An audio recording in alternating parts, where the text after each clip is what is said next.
If you can understand these 15 audios, your listening skills are amazing. I understand how it is. You can understand most of what I say in my videos. You can understand what your English teacher says, but when it comes to fast, informal speech, it's a lot harder. Today I'm going to test you. This is going to be a gap fill exercise, so grab a pen and paper. You're going to hear 15 audio clips from British and Irish celebrities. These clips will gradually increase in difficulty. I'm going to play each clip twice to give you a chance to fill in the gaps. Then, I will reveal the answer and pick out any interesting pronunciation features and explain any tricky grammar or vocabulary. So you won't just practice your listening skills in this lesson. We'll be focusing on your pronunciation, grammar, and vocabulary knowledge too. Okay, are you ready for the first clip? Here is the sentence. You need to try to fill each gap with one word. Are you ready? Here's clip number 1. I love dogs. Cats, on the other hand, I do like cats. Don't ever do a film with them, though. Listen again. I love dogs. Cats, on the other hand, I do like cats. Don't ever do a film with them, though. I must say, I am more of a dog person. Ready for the answers? Here they are. Benedict stressed the key words he wanted to emphasize.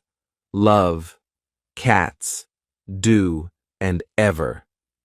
This helps the listener pick out the important information. He also added do to a positive statement. I do like cats.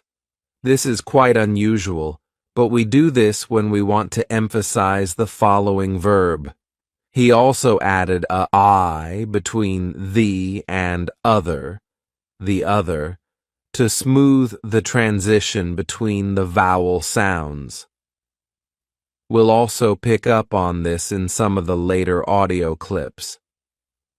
Next clip, let's listen to Ed Sheeran answering the question, who looks after your cats when you're touring?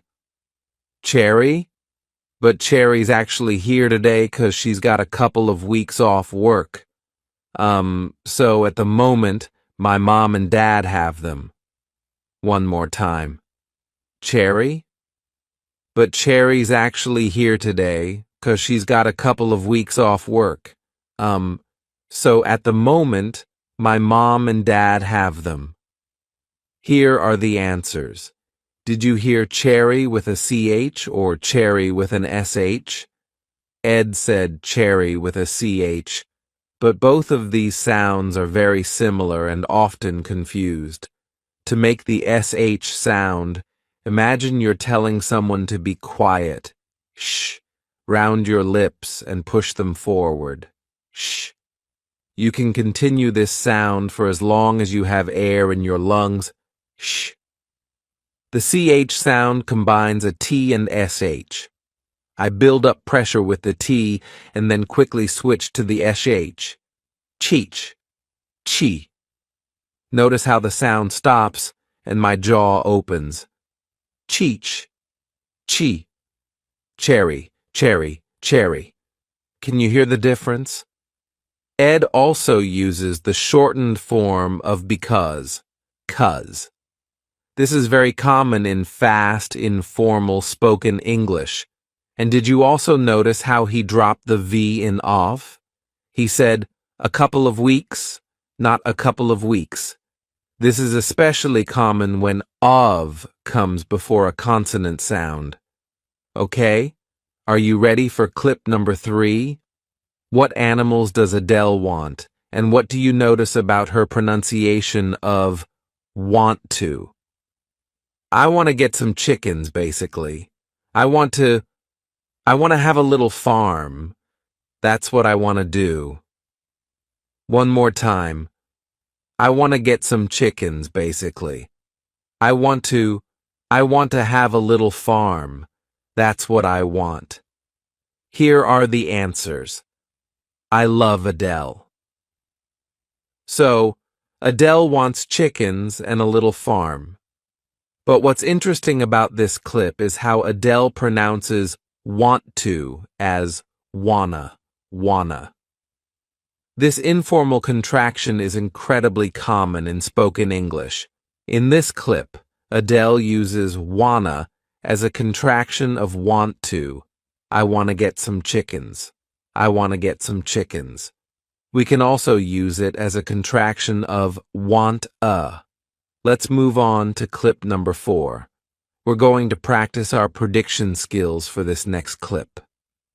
Predicting what you might hear is a handy real-life skill, and it can also help you get better marks in official language exams. Here is Tom's answer to the question, why do you love dogs so much? Any ideas about what could go in each gap? Pause the video and have a think. I'll now play the clip. 'Cause they don't lie. They're just all heart, aren't they, dogs? And they don't ask for anything. One more time. 'Cause they don't lie. They're just all heart, aren't they, dogs? And they don't ask for anything. Here are the answers. How close were your predictions? Tom loves dogs because they don't lie. Notice how he used the shortened form of because. 'Cause, just like Ed did. He also didn't pronounce the T sound in the negative contraction between don't lie and aren't they. He said don't lie and aren't they. Then he said they're all heart. Have you heard this expression before? If not, can you guess what it means from the context? The idiom to be all heart is usually used to describe very kind and generous humans. By using this phrase to describe dogs, I think Tom is emphasizing the huge amount of love and affection you receive from them. I couldn't agree more. Let's move on to clip 5. This is our last beginner audio, then we'll move on to intermediate. We're going to hear from the wonderful Nadia Hussein. Here's the gapped sentence. Try and catch the missing words. There's one missing from each space. Ready? When I was a teenager, I had one cat, and then I just got obsessed with rescuing them. One more time. When I was a teenager, I had one cat, and then I just got obsessed with rescuing them. Are you ready for the answers? Here we are. Nadia says, when I was a teenager, with the weak form of was. Generally, we use the weak form was in positive statements. When I was.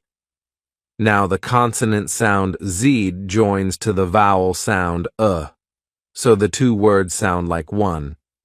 Wasa, when I was a teenager. So when Nadia was a teenager, she had one cat and got obsessed with rescuing them. In this context, got means became. We often use get with an adjective to describe a process or a changing situation. For example, I'm getting hungry, I'm getting tired, cold, and so on. Which clip out of the 5 we've covered so far have you found the most challenging and least challenging? It might not just be about their accent, it might be about the speed at which they speak. Let's move on to some slightly more difficult clips now. Are you ready for number 6? Here is comedian Russell Howard talking about a dog called Mani, who made it big on social media because of her unusual appearance. Can you catch the missing words here? They took all her teeth out and her tongue hangs out a bit. Let's listen to that again. They took all her teeth out and her tongue hangs out a bit. So, are you ready for the answers? Here they are. We have a couple of really interesting pronunciation features here. Did you notice how Russell dropped the H sound or the H sound at the beginning of H and hangs? He said and angs. It's common for speakers to drop the H sound from grammar words like his and her, but Russell also dropped it from the verb hang, which is less common. Also, Russell said teeth with an F, not teeth with a th. The dental sound F is quite challenging to make. This version includes punctuation, capitalization, and slight adjustments to improve readability and flow. So many speakers switch it for the easier unvoiced consonant F. This is a common feature in many dialects. And finally, were you able to catch the last word I say out? But Russell pronounces this more openly and drops the final T sound. They took all the teeth out. Okay, next clip. In this one, James Acaster, who's a British comedian, is talking about an old myth that the position of cows in a field can help us know if it's going to rain or not. Here's the gapped sentence. Try to catch the missing words. Basically, there's a rumor going around that cows can predict the weather. It's going to be sunny, they stand up. It's going to rain, they lie down. Granted, beyond those two types of weather, cows appear to have very little idea what's going on. Okay, that was slightly longer. Let's listen to it again. Basically, there's a rumor going around that cows can predict the weather. It's going to be sunny, they stand up. It's going to rain, they lie down. Granted, beyond those two types of weather, cows appear to have very little idea what's going on. Are you ready for the answers? Here they are. Did you catch the two phrasal verbs, stand up and lie down? Did you notice how he stressed the particles up and down? Most phrasal verbs are stressed on the second word rather than the verb, although there are quite a few exceptions.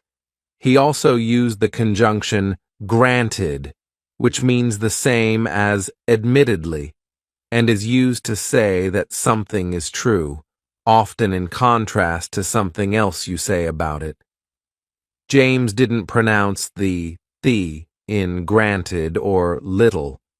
He used a glottal stop instead. Granted little. Glottal stops are very common in British English and are made by closing the throat, blocking the flow of air very briefly before releasing it. Granted. Can you hear the slight pause in there? There are also two interesting pronunciation features similar to the last audio from Russell Howard. Russell pronounced the unvoiced th sound as F and said teth instead of teeth. Did you notice the sound James used instead of the voiced th sound in weather? Go back and listen again if you need to. Beyond those two types of weather. That's right. He changed the V for a W. Weather. Like Russell, James also drops the H sound at the beginning of words. He said AV instead of have. He also used a linking W sound to join to and have together, to have. Okay, clip 8. Let's listen to another comedian, Sarah Millican. She's from Newcastle and she has a lovely Geordie accent. She's talking about going to a well-known pet shop to see animals instead of the zoo. But can you catch the missing words here?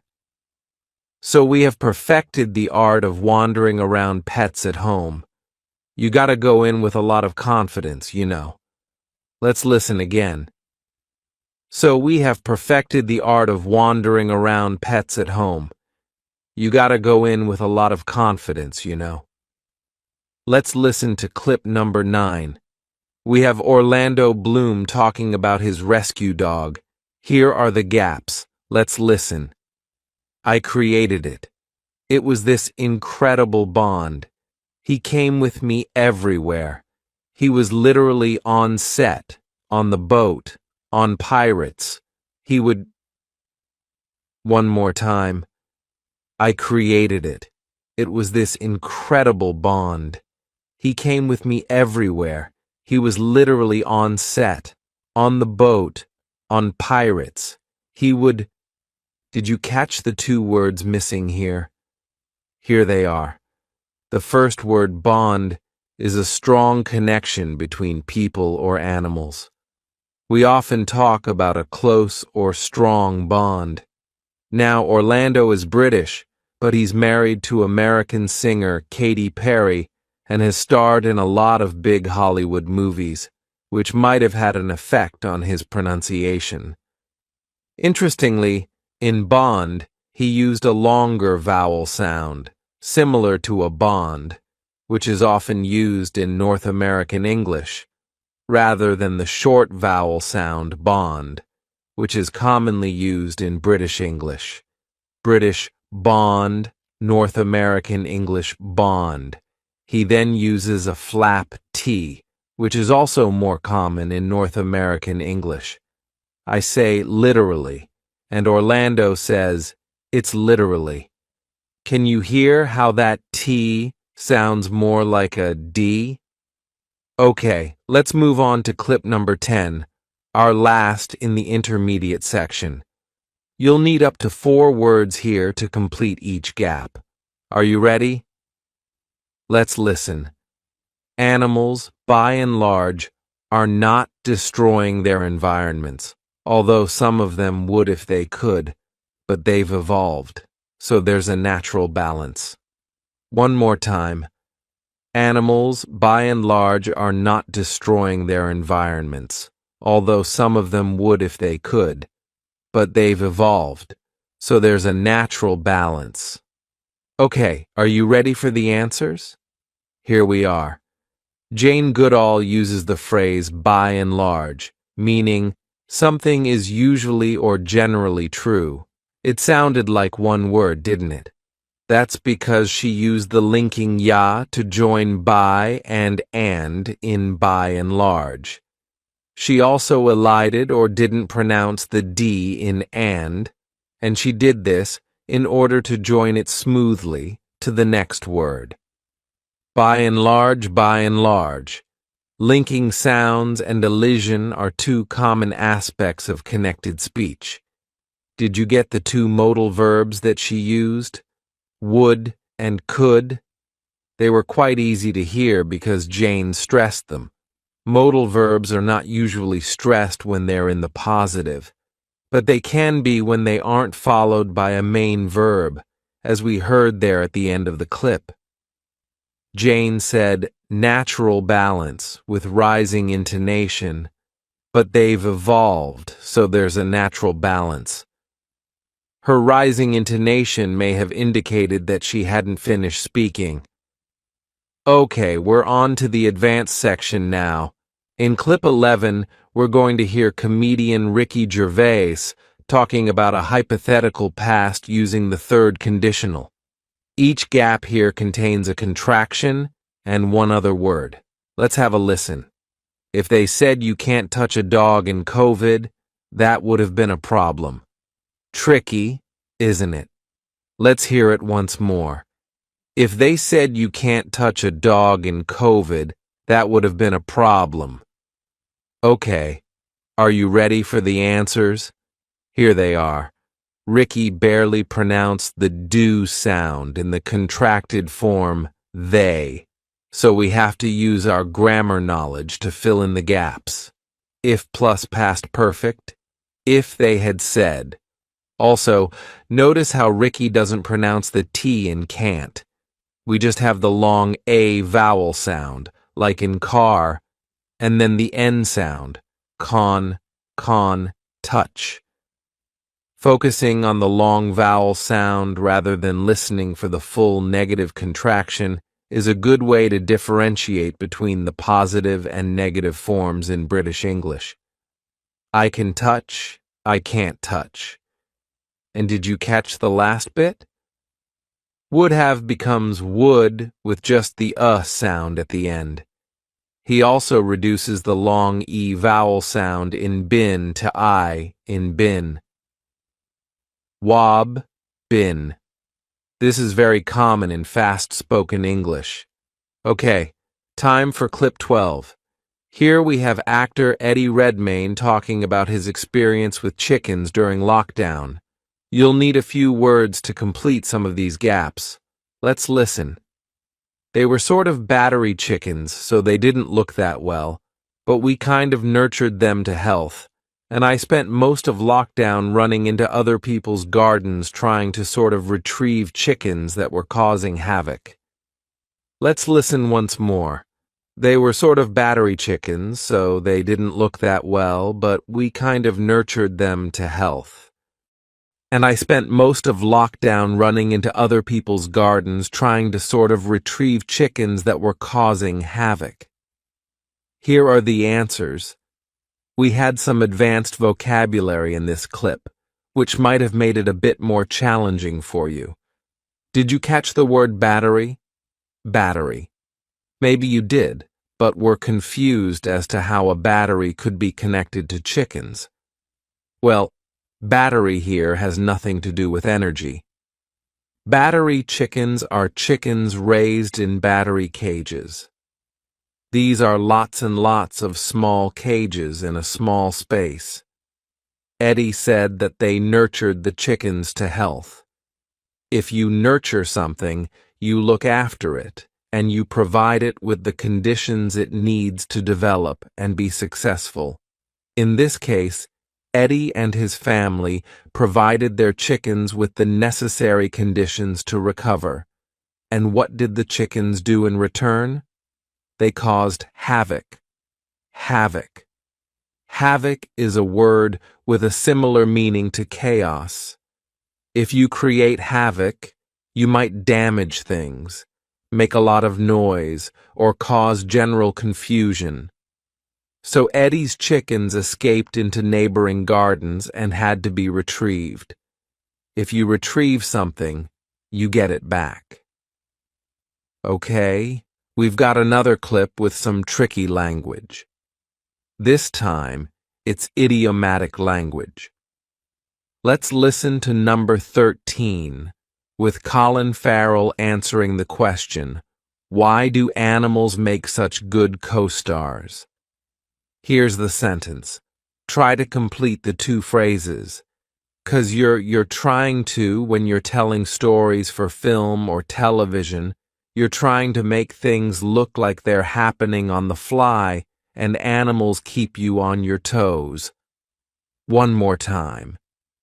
'Cause you're trying to, when you're telling stories for film or television, you're trying to make things look like they're happening on the fly, and animals keep you on your toes. Okay, so did you catch what was in the first gap? Happening on the fly. If something happens on the fly, it happens spontaneously, without any preparation. And in the second gap, we have to keep you on your toes. To say that something keeps you on your toes means that it requires you to stay alert, attentive, and ready to react quickly to the situation that arises. Okay, it's time for our penultimate clip from Scottish actor David Tennant. Let's listen to him talk about his dog. How does he describe her? She's about that big, more of a hand towel than a little fluffy thing. Very excitable. Let's listen once more. She's about that big, more of a hand towel than a little fluffy thing. Very excitable. Okay, how does he describe her? Well, interestingly, David omits the verb is completely and just says she about rather than she's about. And what does he compare her to? A hand towel. Bravo if you caught that, as it's a pretty unusual comparison to make. David also elides the D in hand towel. He says hand towel. Many speakers drop the D sound, especially when it occurs between two consonant sounds. In the last game, we had the word fluffy. If a dog is fluffy, it's covered in lots of soft fur, like this. Okay, time for our final clip. Clip 15. We're going to end with a very strange story from the late Paul Grady. Are you ready? Here's your sentence. Let's listen. And here's Dot Meow in the kitchen, and she was eating a bit of yellow fish that was from the night before in the sink. Let's listen one more time. And here's Dot Meow in the kitchen, and she was eating a bit of yellow fish that was from the night before in the sink. Okay, this one is incredibly challenging. Not only is the sentence somewhat surreal, but Paul also has a very distinct Liverpool or Scouse accent. Did you notice he said me instead of my? Dot meow. And did you hear what Dot was eating from the kitchen sink? Yellowfish, a type of freshwater fish. What's interesting, though, is how Paul pronounced yellow. He said yellowfish.